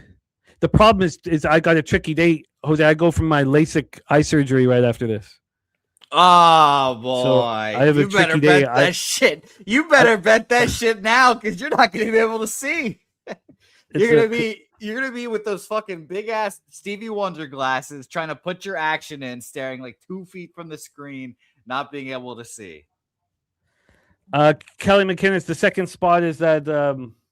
Sorry, it is the. God. Sorry, very quickly. Why is it taking so long? It is the. It's the over in Orioles Reds that opened up at 11. So thank you guys. Yeah, it should be fine. I don't care too much about it, but it should be fine. And Johnny says that surgery takes like 20 minutes. They said it's much easier than when I did it the first time. But again, you and Jameis Winston just side by side, LASIK eye surgery, guys. So we honestly at this point now we've not lost on any of these market manipulation bets. Now the sample size is very low, and we're obviously going to lose on some of them. But I'm going to be on this under. The opening line made no sense at all, 0 cents at all. And when you have to see with the way they do the model, I mean that this would be a 7 in regular conditions. Steve G, great to see you, man. Hope you're having a great time in Toronto. What a game you were at yesterday, man. What a game. The city was on fire. But yeah, so I'm going to wait for it to get to its highest point, and I'm going to be on the under here. Okay, fair enough. Well, let's roll on here. I bet it now to just get it done. I want the action, and I'm on the under 10.5 minus 105. All right, let's go to our next game here. Brewers, Diamondbacks here. By the way, shout out to the Bruins, who have been having an interesting offseason of hockey. And I'm sure the offseason of hockey has been very interesting for you, Jimmy. I have not heard Honestly, how can anybody talk about the offseason hockey when the offseason in basketball is like? I don't want to talk about that. We don't have to Who could possibly want to? Let's talk about the basketball offseason. We're going to lose Nasty Nate. We're going to lose Nasty Nate, Jim, if we go down this road. We can't do it. We need Nasty Nate. Ah, God, what a fucking offseason of basketball it has been. Kyle Harrison versus the Arizona Diamondbacks here. Kyle Harrison. It hurts my feelings every single time I see him pitch. I'm not going to lie. But Kyle Harrison versus Jose Cabrera here, who has not given up a run at home yet, but has only given up one, or has had one start at home. So keep that what you will. It's against the Twins. Pretty good. 5 shutout innings. 5 innings of 4 runs against the Rays at the Rays. Stevie Fehrenbach, you'll have to give me the scouting report on the Utah Mammoth guy that the Bruins just traded for. Oh, Mammoth made some big moves, yeah. So Stevie Fehrenbach, you have to give me that scouting report if you could. Kyle Harrison, at one point was a Cy Young guy. Maybe he's fallen off a little bit, but it's not like he's pitching any worse. 5 innings, 2 earned runs, 9 Ks, 6 in the third, 2 earned runs, 7 Ks, 6 shutout innings against the Phillies. Just a really solid pitcher. He has a 4 ERA on the road compared to a sub-2, a 1.53 at home. So keep that in mind, but I still think is a reliable pitcher to back here. Minus 157 is what we have on screen. Let's check out where we've gone here. I'm on totals right now because these totals have been very interesting today. But for the money line here, we opened up, minus 168 is what we opened up at, Jimmy, and we're at minus 140 now for the Arizona Diamondbacks. Wow. Or excuse me, for the Brewers. But that's crazy that we've gone from minus 168 to minus 140 here. It was a minus 139. And we have on these Brewers here, 80% of the bets, 87% of the money on the Brewers. Wow. What did you think about this crazy line move? Well, I can see it from lots of different. I did invest in this baseball game pretty heavy. I can see it from a bunch of different spots. And TB Jones, St. Brewers on the run line, 41-53 wins are by 2+, 32-53 by 3+ is going to smack the Diamondbacks. Harrison rested bullpen. I get all that. I do. And you guys know I'm a big fan of Kyle Harrison and watched him very closely since he came up in 2024. And he doesn't look quite as dominant, as he did there to start the season, where he just was unbelievable. But he's still pitching well. And those last couple starts, 5 innings, 2 earned runs, still 9 Ks and 1 walk. I mean, the Ks are just outrageous for him right now. He's pitching at a very high level. I did not expect this whole thing. And when I started studying Jose Cabrera, I didn't know who he was. His 2 starts, Saturday and Sunday, I've not capped the weekends in baseball in the last, I think, 2 weeks or 3 weeks. So I've been taking them off just to kind of regroup. And so I didn't know who Jose Cabrera was. And of course, when you type in Jose Cabrera, he might not be the first Jose Cabrera that comes up. In AA Amarillo, he looked really good. He had 9 starts there, 3.60 ERA, 0.98 whip, 49 Ks in 45 innings. And so they brought him up to Reno, and he just handled it so well. Showed the poise and the character, and that's a tough place to pitch. I mean, we've seen pitchers who excel in the Pacific Coast League situation, young pitchers who excel in these very offensive situations, like a Gage Jump, and transfer that right over to Major League Baseball. And that's what Jose Cabrera did, that first start at home versus the Twins. So he's at home in Arizona in that, indoor facility, and that he's comfortable in, and he shuts down the Twins, who are hitting righties harder than any team in Major League Baseball over the last 30 days. So then he goes to Tampa. Look, Tampa just won't stop, man. And Camanero's just unbelievable right now. And so they get after Cabrera. The Brewers are hitting righties very hard, 275, 824 OPS. Diamondbacks versus lefties, not hard, but harder than they're hitting righties, 249, 725 OPS. Diamondbacks bullpen's fallen apart too of late, which has been a surprise. Brewers bullpen 4.58 ERA, 1.36 whip. So not only the line move towards the Diamondbacks was fascinating, but also that line move towards Cabrera on the first 5 was fascinating. Nate Cerna says, sounds like a AAA guy, Jose Cabrera. Yeah, I mean, they only let him have 3 starts in AAA, so he didn't sound like a AAA guy to people who are getting paid to judge talent. And I moved on 3 bets in this. I couldn't help myself. I mean, it's pretty blatant to me that the books expect Cabrera to pitch well and to go up against a Brewers team that doesn't know, Cabrera. So I moved on the first 3 under 2.5 at minus 105, on the first 5 under 4.5 at plus 100. And I haven't gone back and seen what these lines are now. Looks like it's just kind of sitting here flat on the full game. And then when we go to, let's just see what it is now. So I have 2 first 5 unders here. So these are my 4th and 5th first 5 unders of the season. The under 4.5 at plus 100. Let's just see what that is now. That is now plus 103. So it's not moving in my direction. The first 3 under 2.5 at minus 105. I'll pull that up right now. I'm not sure what that's going to be.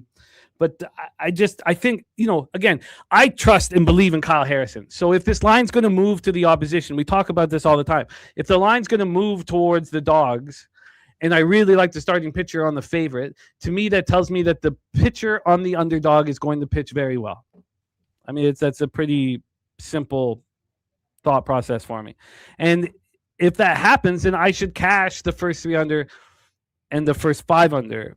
The addition that I made, which I probably didn't have to do it at the time because, again, I could see it when we talked about it, but I moved also on the first 5 plus a half on the Diamondbacks. Look, the Brewers are going to get you at some point. They just keep battling and battling and battling. The first 3 under 2.5 still sitting here. Minus 105 hasn't moved a set. Thank you to Kyle Macedo for gifting a Pub Sports Radio membership. And look, you mean Kyle Harrison? Nate Turner saying the AAA guy. No, I think Kyle Harrison is. I mean, look, he's been spectacular this year, and he was the number 1 prospect in baseball coming into 2024. I don't know why the Giants and the Red Sox gave up on him so quickly. But 3 spots for me, man. I'm backing Cabrera. I think Harrison should be good, as he always is. And I'm in business. So I have the first 3 under, the first 5 under, and then I have that first 5 plus a half. But if you guys have been watching, and Trevor, when he moves on these spots with the Brewers on the run line, his ROI is very good with them. So if you were just and he doesn't care that the line, he cashed the run line last week when the line moved heavily against the Brewers, didn't bother him, and they won 5-3. They came back in that one. So 3 spots for me, Jose. Let's roll. All right, next spot on our board, Dodgers, Padres. Oh, what could have been, Jimmy? What could have been? That one series, man. They had that one series, that one shot to beat the Dodgers. And what could have been if they would have pulled that out? We have the greatest baseball player of all time, Shohei Ohtani, on the mound today versus Michael King. Shohei has been, quote-unquote, vulnerable on the mound recently. Has not been his most dominant self, but 6 innings, 3 earned runs, 6 innings, 4 earned runs, 6 2/3, 4 earned runs. Not amazing, but if you're the Dodgers, you'll take those 6 innings every day of the week just to get you one step further to the playoffs here. Home ERA, road ERA don't matter, both below 2. Michael King on the other side has kind of been up and down, and unfortunately for Michael King, he's on a back-to-back against these Dodgers, 4 1/3, 4 earned runs in his last appearance against the Dodgers, and they are a big favorite for a reason. We will see if he learns from that experience or if he switches up his pitch mix here. 91% of the bets, 94% of the money on the Dodgers here. Line is minus 240, has not moved at Bet Online. Jimmy, what'd you think? This did move towards Michael King, and then it came all the way back. So there was a 20-cent move. The Dodgers went from minus 240 to minus 220. So last night when we talked about this game, we were, talking about the 20-cent move towards the Padres. I want to fade Ohtani so badly, but the extra days off, if he was dealing with arm fatigue, should probably help him. And I don't want to back Michael King here. Also, Nate Cerna liking the over here, and that's so legitimate. It's gone from 7.5 to 8, but it always makes me a little nervous to move on the total. And again, I try so hard not to focus on what happened the day before, but when you see a game with, enormous offense, and that's what we saw yesterday. I mean, it was just, the fact that you're down 6-0 and you still catch the first 5 minus a half. I mean, it's just, it feels like the Dodgers are the only team that could do that. So we just saw 19 runs being scored. So I imagine that they're going to get after Michael King because the Dodgers are, raking right now. But before adding the stats from last night, they were 292, 840 OPS over the last 30 days. The Padres are starting to hit a little bit, and the Dodgers bullpen's been questionable. So, God, 273 team average against righties is just absurd. Yeah. So I don't. Maybe Ohtani's priced out for us here. I don't want to back Michael King. I want Ohtani to. If Ohtani got touched again here, would anybody be that surprised? It might not matter. You might still cash here.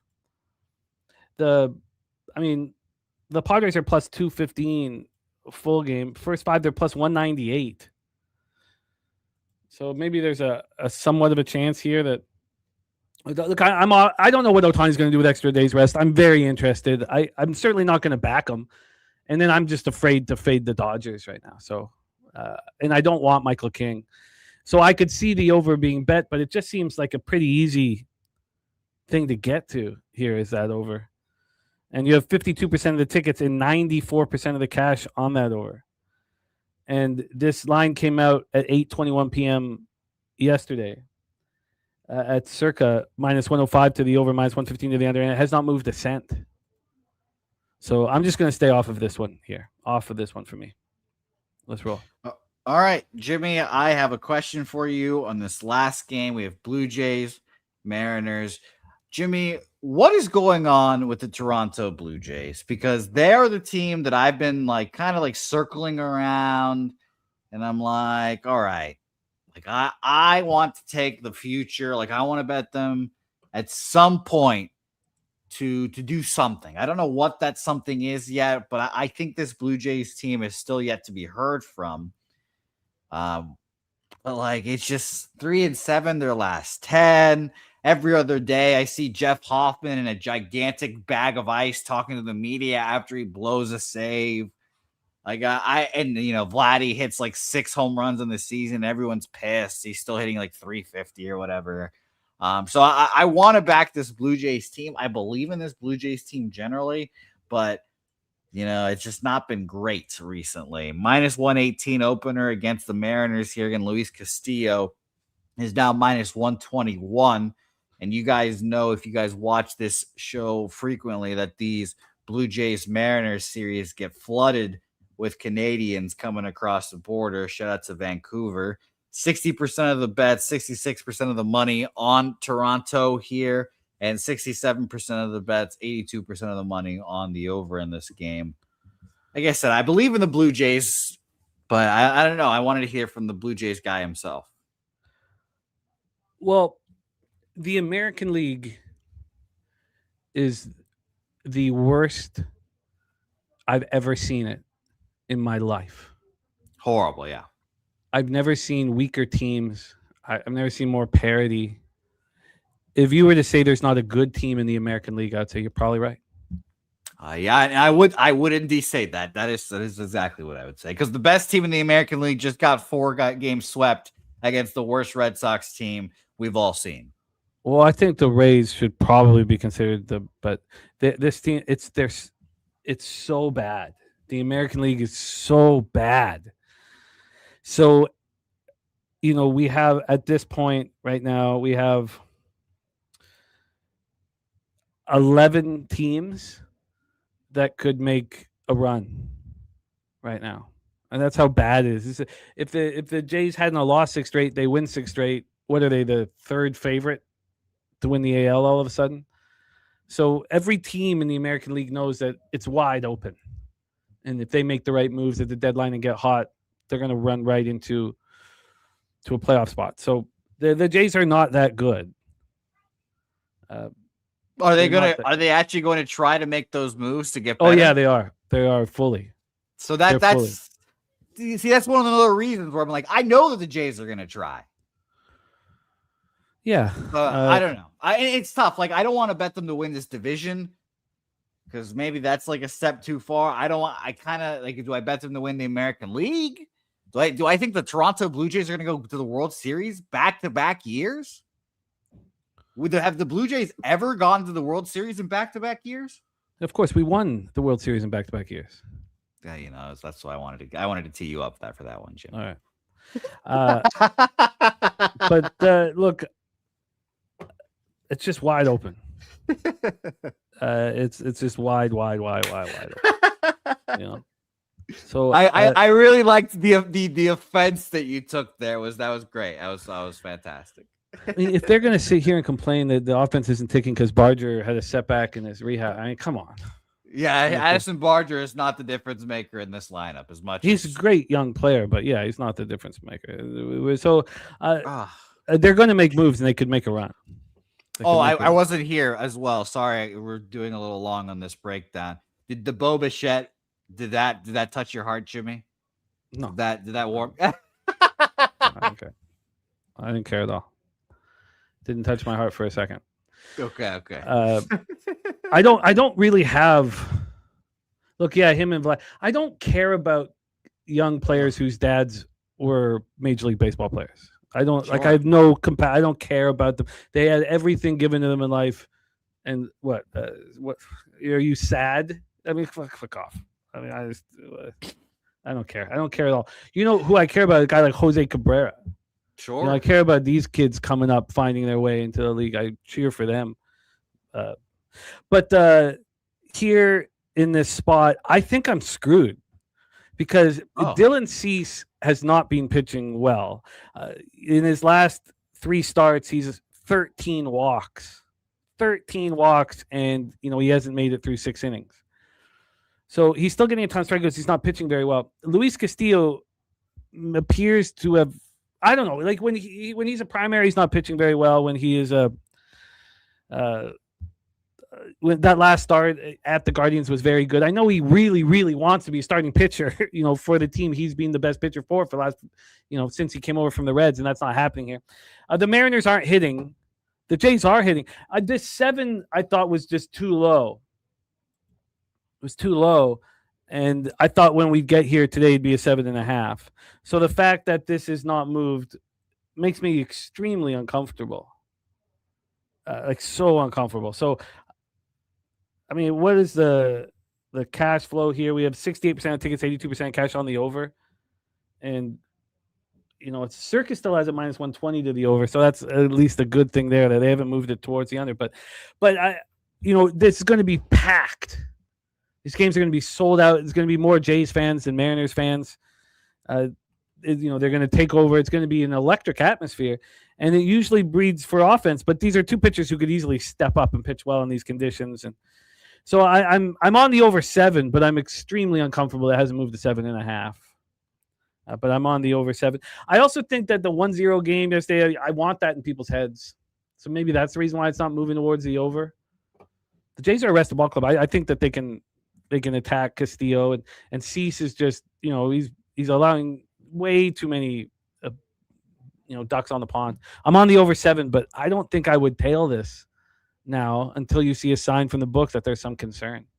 So over 7 for me. Jose, let's do a review. We got to move quickly. 24 minutes before the daily sesh pops off. Please review your action here for Friday, July 3rd. Yeah, God, that was my favorite breakdown of the day right there, Jimmy. That was good. That was good. I don't think we have any. Well, I didn't have any action on that game, but that was indeed my favorite breakdown of the day. Shout out to you, Bo Bichette, and your terrible decisions that you have made. All right, well, these are great decisions for Bo, man. That was a great contract to sign. Now he has to be good this year so he can opt out, but he's going to opt out at the end and then be a free agent again. I mean, the guy. Wow.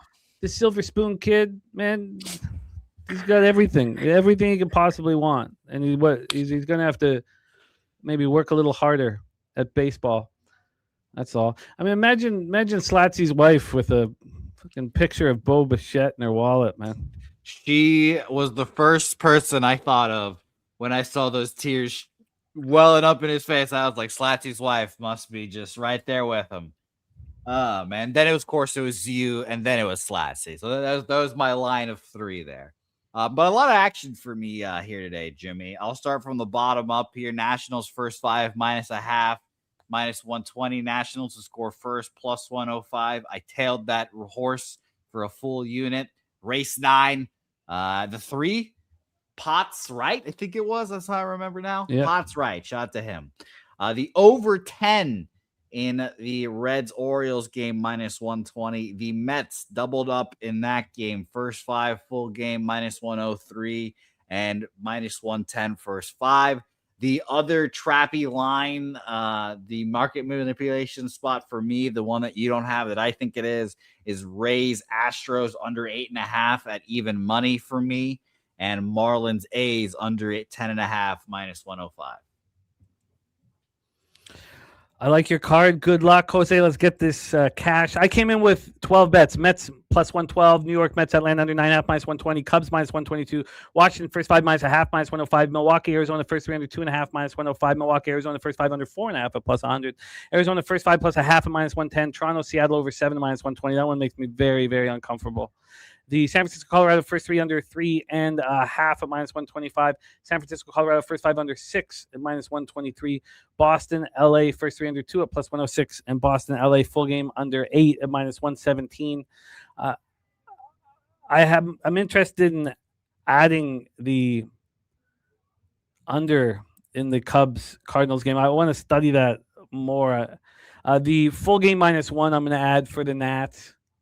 I'm already on the first 5 -0.5. And then I'm going to bet the over in the Orioles-Reds game when the time is right here. An 11 is just insane to me. And then when we move past that, there's not too many additions here for me. Everything's pretty much in. So I'm going to have to probably buy out. It sounds like Webb's not starting. I don't know if anybody's got more information than that, but I'm going to have to buy out of that first 5, which sucks. And then that is it. That's all my action here today. Oh, I'm going to move on the under in the Marlins A's, but I'm going to wait. 9.5 opener. Come on. I'm going to wait till it gets to its highest point. I still think it will get higher.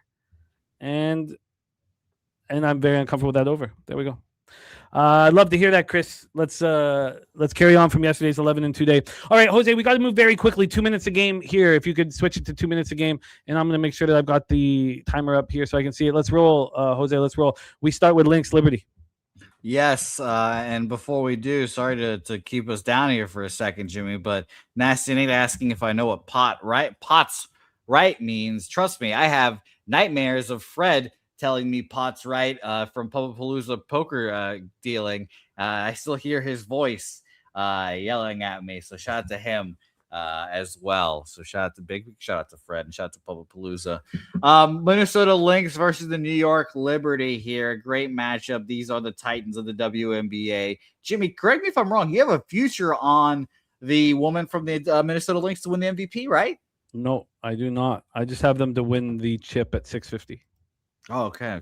I thought you had an MVP bet on her. Yeah, she's been disgusting, but that works as well. It's a good future to have. 56% of the bets, 69% of the money on the Minnesota Lynx here. This line has moved. I am on money lines here. This line has moved from -1.5 New York to -1.5, -2.5 Minnesota here now. What'd you think? Shout out to Gorkle gifting 5 Pub Sports Radio memberships here. Gorky, Olivia Miles is her name. Look, if you want to publicly say you don't want anything to do with an event that I'm running, look, maybe it's just your nature to. I don't know. I'll try to figure out why somebody would do that. But obviously, you support Pub Sports Radio, and so. I don't know. I guess I got to figure out why somebody would publicly forecast they want nothing to do with an event that somebody's running, especially if you consider that person your friend. It's just mind-boggling. But obviously, you care very much about Pub Sports Radio, so we can just call it a misunderstanding. And I guess. And you don't need to do the gift these memberships to let me, so I see this here. I see this as differently than I thought I would. And the reasoning behind all of this is that, of course, you'd fade the Liberty after winning the Commissioner's Cup. And of course, you would back the Aces after the Commissioner's Cup, right? You do both here. Now, with this spot, Asia Wilson leaves the game. Liberty win an easy game. They're not really contested. This takes all of the thunder away. I mean, really, the Minnesota Lynx are 15-4, 9-1 on the road, and the Liberty better be ready to play. I expect them to be ready to play here. And this line's now moved slightly back to the Liberty. I understand why anybody would say, look, you fade the team after winning the Commissioner's Cup, but nobody could care less about the Commissioner's Cup with Asia Wilson now. So that's the first thing here. Then in the second game, look, I knew that Asia Wilson wasn't coming back. So I should have bet this last night. Now we're down to a 7. I wanted the Sky because I thought this is still a letdown spot for the Aces. Now that I don't know if I want to put my money where my mouth is and fade the Lynx, who are 9-1 on the road and want to go into New York and beat them badly. I do think New York care, but I don't know if they care as much as Minnesota cares about beating the Liberty. And then with the Sky here, I should have taken them at 9.5. I could have taken them at 9.5. Now it's down to a 7. I don't think this is a bounce back spot for the Aces because I don't think they care that much. They're going to care about winning the chip. They're going to care about these big games. I don't know how much they care. I think that I'm put in a situation right now where I should just not bet either of these spots. And I guess that's what I will do. 56% of tickets, 69% of cash on Minnesota. That's starting to move, back. We know that Fee is back practicing, but she's not supposed to play tonight. I don't know if that's changed. And then 76% of tickets, 84% cash on Las Vegas. This line move towards the Sky is just because Asia Wilson's still not going to play. Of course, she's not going to come back after missing the Commissioner's Cup. So, and GeoBet saying Liberty let down after winning the Cup. I mean, that would be the expectation, but who cares about the Cup? They played a team missing their superstar. And, there's some bigs on the Sky that should be able to eat without Asia Wilson in the paint. But I could have had this at 9.5 last night, and I thought of moving on it. It's so stupid. I thought that it was already implied in the line with the move from 10.5 to 9.5 that Asia Wilson was not going to play. Obviously, it's not the case. It's sitting here at a 7, which sucks. Maybe if this moves towards the 8, I don't see how it could possibly move to a 9 or something like that. But let's roll on. It looks like I'm not going to be involved in either of these games, unfortunately. Okay. I would like to put my money where my mouth is and say, but I can't now take the Sky at 7. So that would mean the only bet would be the Liberty, and I don't really want to line up to fade the Lynx. So I just, if the Liberty had won the Commissioner's Cup against Asia Wilson, and it was a huge game watched by everybody, and Ionescu hits a 3 to win it all, of course I run to fade them. Let's roll on. Let's roll on. All right, CFL action here. Incoming. The CFL has been traditionally a dominant force for Jimmy, so I believe in Jimmy getting back into his winning CFL ways here. Today, Sask versus the Ottawa Red Blacks. 6.5 is now a 5.5 for Saskatchewan here. No market information in here. It'd be awesome if we did have it, though. What do you think about this game, Jimmy? Oh God. I went 11-2 last night in MLB, and still, the sting of CFL was like piercing. I'm so awful. The Red Blacks. Well, first off, their special teams are really good, and if they didn't cover with that kick return at the very end of the game, I truly wonder if this would be a situation where this line wouldn't be moving towards Ottawa. But we saw them play well. And then this total has not moved. Everybody saw 100 points scored last night, and this total is not going up, which is, makes me want to bet the under. And there's more than that makes me want to bet the under. First off, the Red Blacks, I don't know how bad the Alouettes defense is, and that's what I would like to take more time studying. But the Red Blacks were terrible offensively before they played the Alouettes. And Jake Mayer, I don't know why Dinwiddie would want to break up the locker room by shipping Drew Brown out and bringing in Jake Mayer. I think that was very questionable decision making as a coach, just to kind of ruin everything that was being built here. But maybe he had the right reason to do that and all that stuff. But Jake Mayer is averaging 7.13 yards per pass attempt. And, we just saw Chad Kelly last night, and his numbers must have gone up. He's averaging 11. And then we have a Rough Riders team that's so banged up at wide receiver. Schaefer Baker, Jalen Johnson, Samuel Amilis, and Duncan Busby are not practicing this week, and maybe they can go. And AJ Ouellette's dealing with an ankle injury. And then, if Ottawa is going to be at their best, Greg Bell's got to be running and then, of course, catching the ball out of the backfield.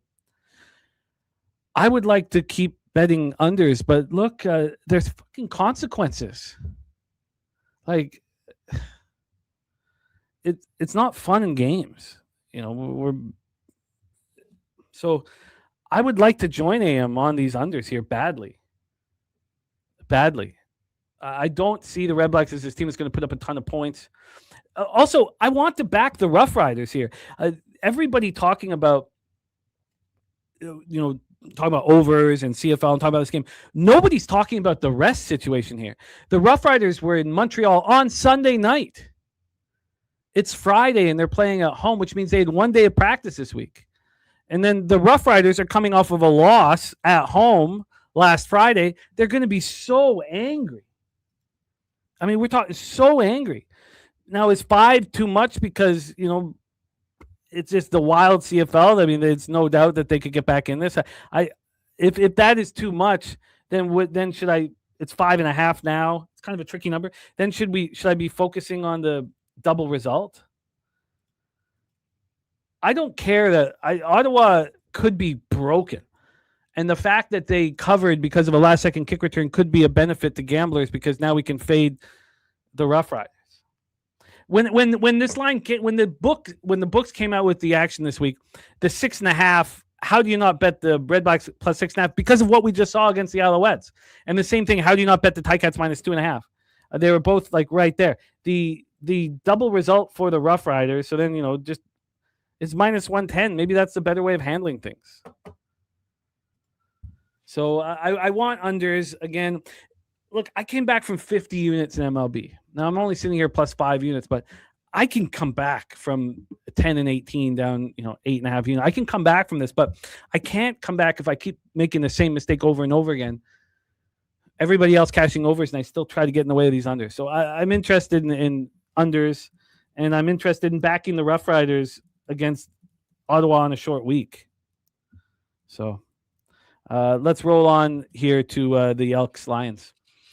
Let's talk about the Elks and the Lions here. Shots the Edmonton Elks minus 1.5, 5 cents of movement at Bet Online. Some twos popping up at Bookmaker for the Elks against the British Columbia Lions, as they are called on this site.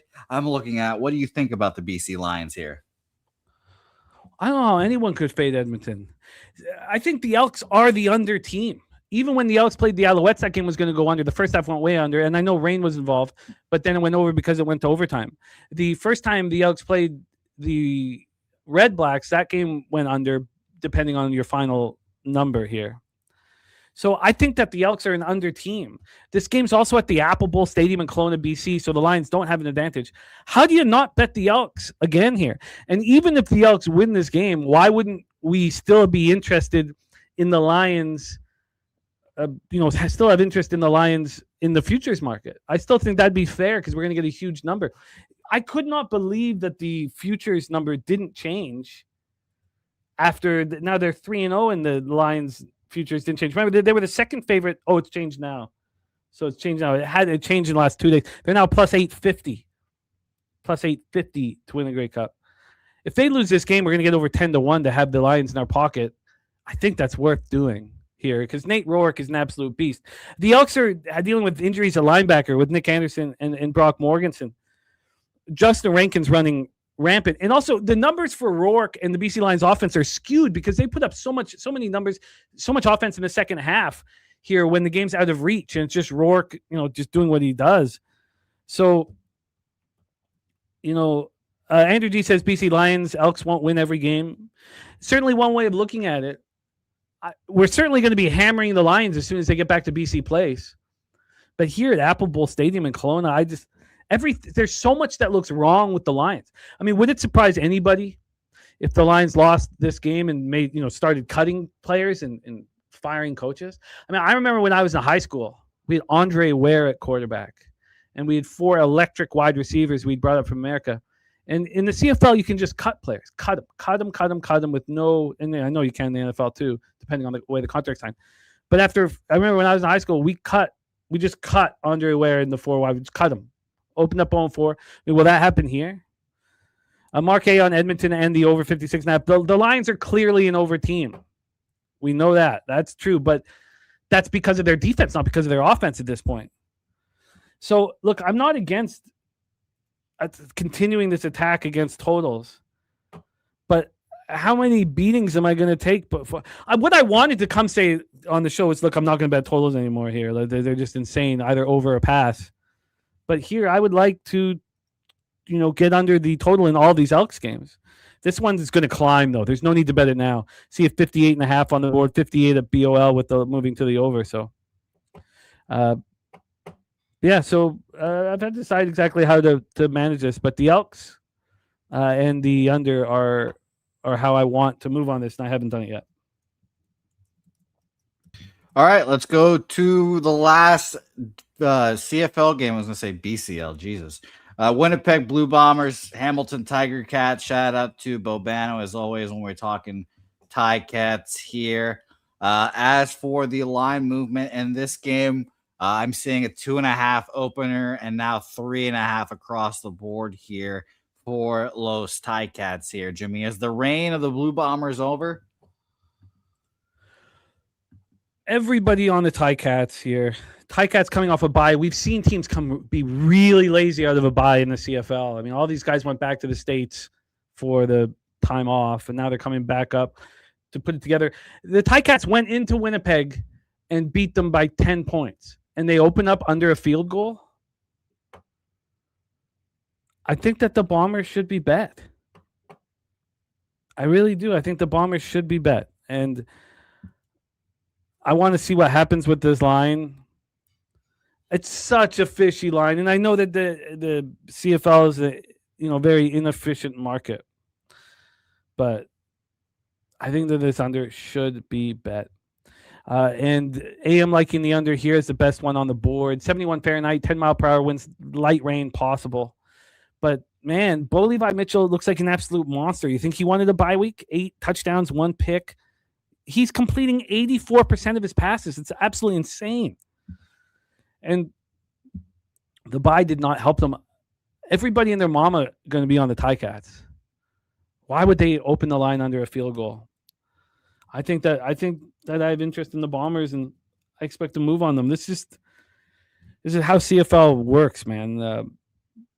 You get too confident on a team coming off a bye, and they just don't show up. Jose, we got to get into the World Cup really quick. So I'm interested in the Bombers. I want to see what happens with this line. We've got to make moves here. World Cup action. We're going to go quickly here through our guy, Mr. Jose Bouquet. We're very excited about Morocco, Canada. Morocco undefeated in their last 33 games.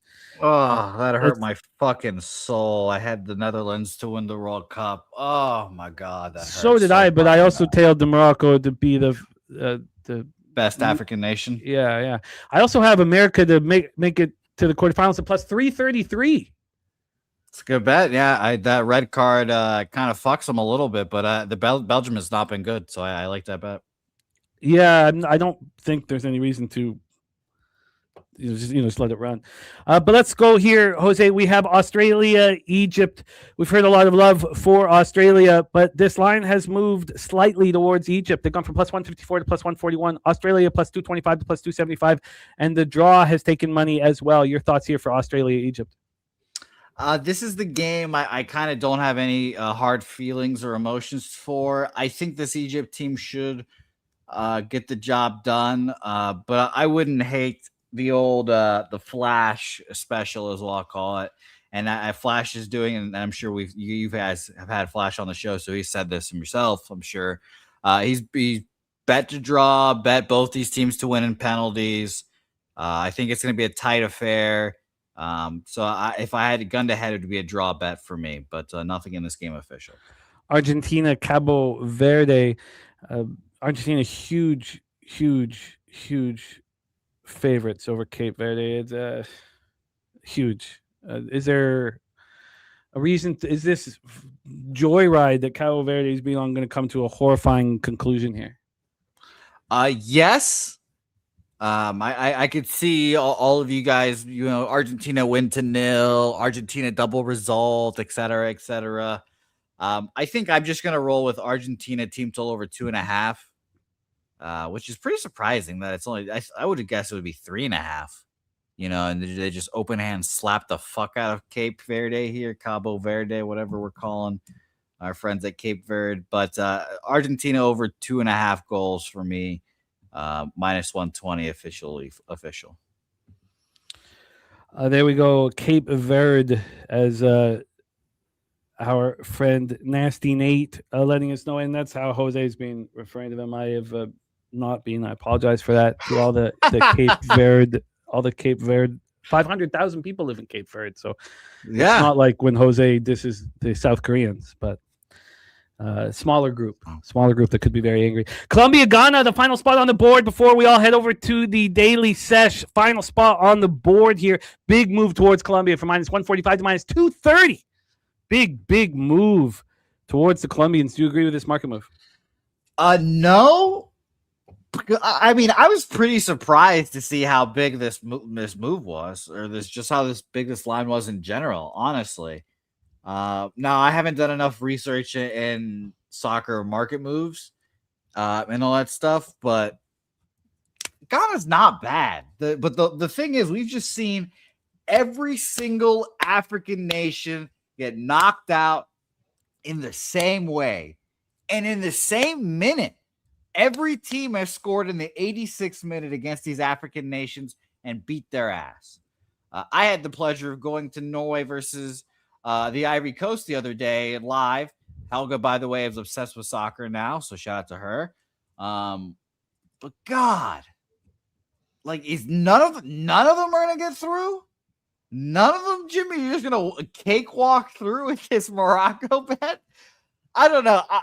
I'm gonna bet Ghana to score a goal. Un goal plus 105 over a half.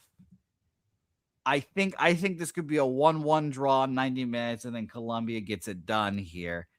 But I think Ghana can get the job done and just get a goal. So I'm on over a half plus 105. Over a half. That's your only action on today's card. And Argentina. Team total over 2.5. Oh, sorry. Team total over 2.5. And you wanted to give us a bet for Saturday before we put a bow on the proceedings. Yeah, Joey Chestnut, he's got bitch in his fucking blood, Jimmy. He's got bitch in his blood. It's too hot. Under 70.5 hot dogs is what I'll be betting. He's got bitch in his blood. He's getting old. He can't do it. Under 70.5 hot dogs. I texted my local and I said, if you don't have this fucking bet for me tomorrow, I'm going to fucking quit. I'm done with you. But I'm just going to text one of my buddies. And he's just going to bet it for me on his FanDuel today. So, yeah, under 70.5 hot dogs for Joey Chestnut. Under 70.5 hot dogs. We have action here. 9 Legacy flank stake play today. Yankees on the run line. He's also on the Sky plus 9.5 and the Liberty money line. Justin McKelvey, Hap over 1.5 bases and Ace of Sky over 181.5. Those are the 2 stacks plays of the day. Johnny Bender on the Angels. Thank you guys so much. AOD, Fernando Mendoza, Nutflush Allen, Joseph Gomez, the Goracle, Nasty Nate, Kyle Macedo. Thank you guys. Kelly McKinnis, Voodoo Ranger, Josh Witt, AM, Mark A, Andrew G, Geo Bed. Thank you guys so much. Nutflush Allen. Let's go get this money. Just my 2 cents. A shout out to the Pub Sports MMA YouTube page. Jose, great to have you back in business. We have missed you dearly, my friend. Can you please bless our action and send us into the future? Yep, everyone, stick around here. You'll get sent over to the sesh. Go watch the sesh. Go tell our guys, Dabby Cab and Dutch Boy Fresh, that we say hello. Shout out to you guys all in the chat. Our boy Chappie Funk in the chat here as well, doing a great job doing up the sesh. And he's got a great show on Friday nights. If you guys have not watched it, go tune into that. And shout out to you guys for watching today's program. We appreciate all you guys for watching. Have a nice 4th of July. But Jimmy, more importantly, have an even better 5th of July as it is Venezuelan Independence Day. So shout out to you guys, and let's go make some money. And leche, Halos bookmaker. It's easier to sleep in the black. When you're losing your ass and feeling so, you know what to do. Tune in to Pop Sports Radio. Easier to sleep in the black. It's easier to sleep in the black. It's a roller coaster ride, you're gonna catch a bad beat. No problem, keep your head up and just bet the spreadsheet. It's easier to sleep in the black. It's easier to sleep in the black. All thanks to Jeff Slaughter, these shows have our backs. POD's always rolling, especially the stats. Easier to sleep in the black. It's easier to sleep in the black. We got Jimmy, Jose, Dabby and the fam, Dutch, Wine Time, Spooner and OG Wham. So hit the like button, don't say that you can't. If you know what's best, just put your money on tape.